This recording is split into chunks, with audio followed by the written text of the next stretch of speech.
masih sudah klik video ini, jangan lupa guys klik tombol subscribe, karena subscribe itu gratis. Dengan subscribe kamu support channel ini terus untuk upload hampir setiap hari. Ingat, subscribe itu gratis, gak ada ruginya kamu klik tombol subscribe guys. Selamat menonton.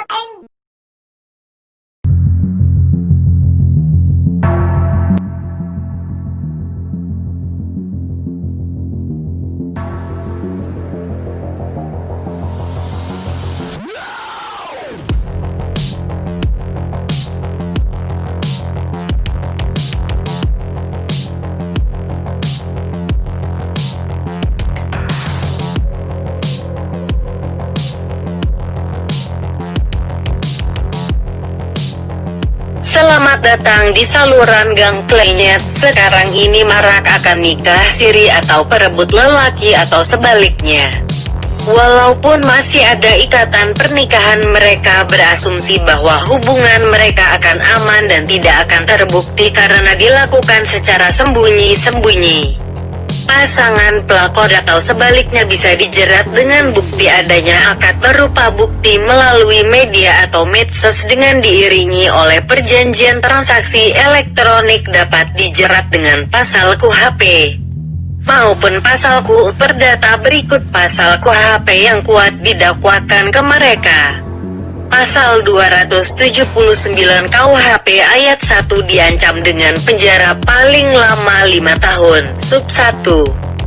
Barang siapa yang melakukan pernikahan padahal tahu bahwa pernikahan atau perkawinannya telah menjadi penghalang yang sah untuk itu. Sub 2. Barang siapa yang mengadakan pernikahan padahal tahu bahwa pernikahan atau perkawinan pihak lain menjadi penghalang untuk itu. Ayat 2. Jika yang melakukan berdasarkan ayat 1 butir 1 perumahan kepada pihak lain bahwa perkawinan yang telah menjadi penghalang sah untuk itu, diancam dengan pidana penjara paling lama 7 tahun. Ayat 3. Pencabutan hak berdasarkan pasal nomor 1-5 dinyatakan dapat.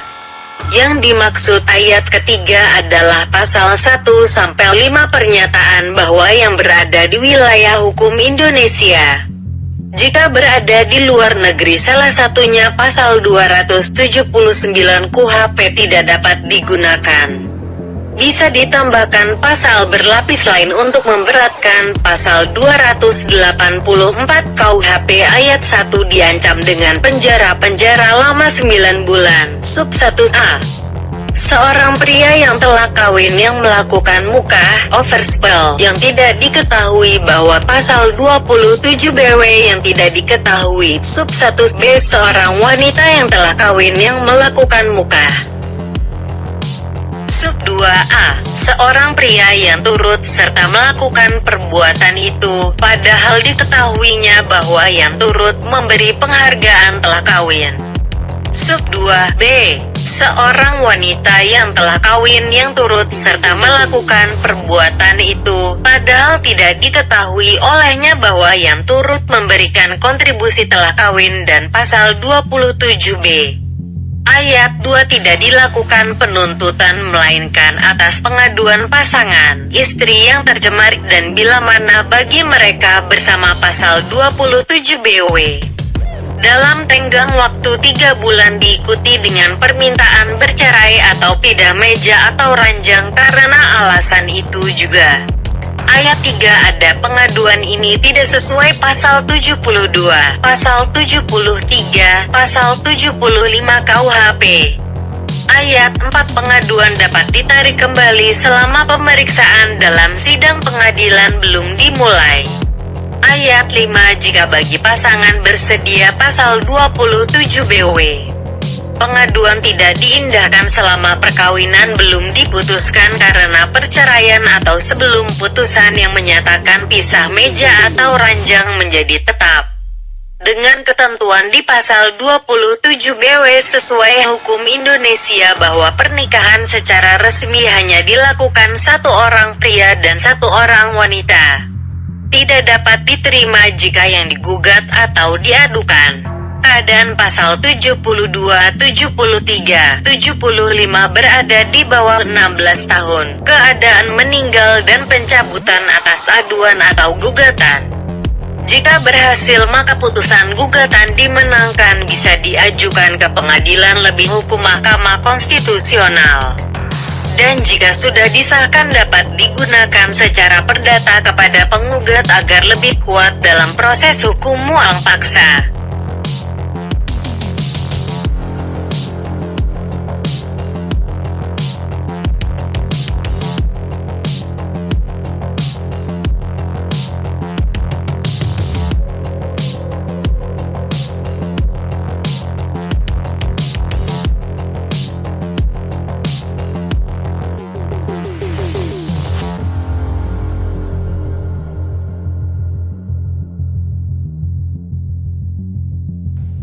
Setelah putusan dari MK didapatkan dan secara sah serta kuat dalam legalitas hukum, dapat digunakan untuk diajukan di pengadilan tata usaha agar dapat terjadi sidang gugatan dalam bentuk uang. Tahap pertama yang harus dilakukan calon penggugat adalah mengajukan gugatan perdata dengan melakukan pendaftaran gugatan ke pengadilan, menurut pasal 118 ayat 1 HIR. Pendaftaran gugatan diajukan ke pengadilan negeri berdasarkan kompetensi relatifnya. Kompetisi relatif yang dimaksud adalah untuk menentukan pengadilan negeri pada daerah mana yang masalah perkara perdata yang ingin diajukan tersebut. Yang mengatakan, gugatan perdata yang dalam tingkat pertama masuk kewenangan pengadilan negeri harus diajukan dengan surat gugatan yang ditandatangani oleh penggugat atau oleh orang yang dikuasakan terletak tempat tinggal tergugat. Jika tidak diketahui tempat tinggalnya, gugatan diajukan pada pengadilan negeri tempat kediaman tergugat. Hal ini dapat dilihat dari rumah tempat kediamannya. Jika tergugat terdiri dari 2 orang atau lebih, gugat diajukan pada tempat tinggal salah seorang dari para tergugat. Terserah pilihan dari penggugat. Apabila tergugat ada 2, yaitu seorang yang berhutang dan penjaminnya, maka gugatan diajukan kepada pengadilan negeri pihak yang berhutang, sehingga secara analogis dengan ketentuan tersebut, keanggotaan tempat tinggal tergugat dan turut tergugat berbeda. Gugatan harus diajukan di tempat tinggal tergugat. Apabila tempat tinggal dan tempat kediaman tidak diketahui, gugatan diajukan kepada ketua pengadilan negeri tempat tinggal penggugat. Kalau gugatan itu tentang benda tidak bergerak, dapat juga diajukan kepada ketua pengadilan negeri di mana barang tetap terletak. Jika benda tak bergerak tersebut berada di beberapa wilayah pengadilan negeri, maka gugatan diajukan kepada ketua salah satu pengadilan negeri menurut pilihan penggugat. Jika dalam hal tergugat tidak cakap, gugatan diajukan kepada ketua pengadilan negeri orang-orang tuanya, walinya, yang pegawai negeri. Yang berlaku untuk mengadili adalah pengadilan negeri di daerah mana ia bekerja. Buruh yang menginap di tempat tinggal majikannya.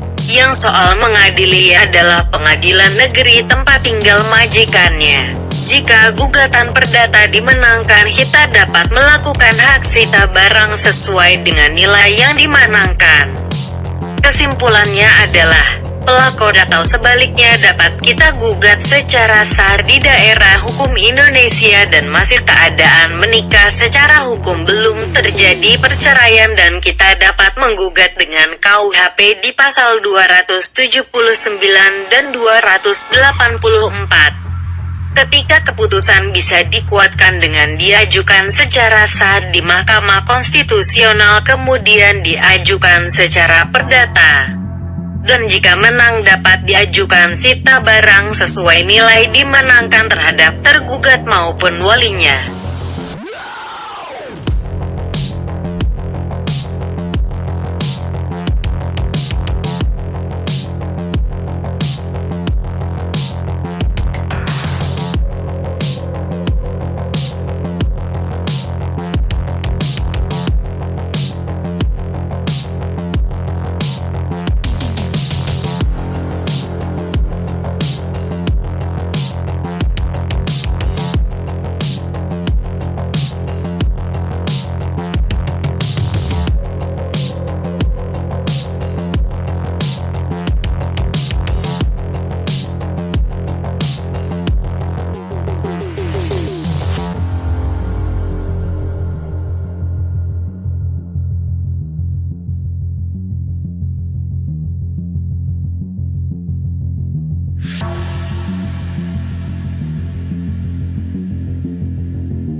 Sekian ulasan, jangan lupa subscribe dan klik lonceng untuk mendapatkan ulasan yang berikutnya.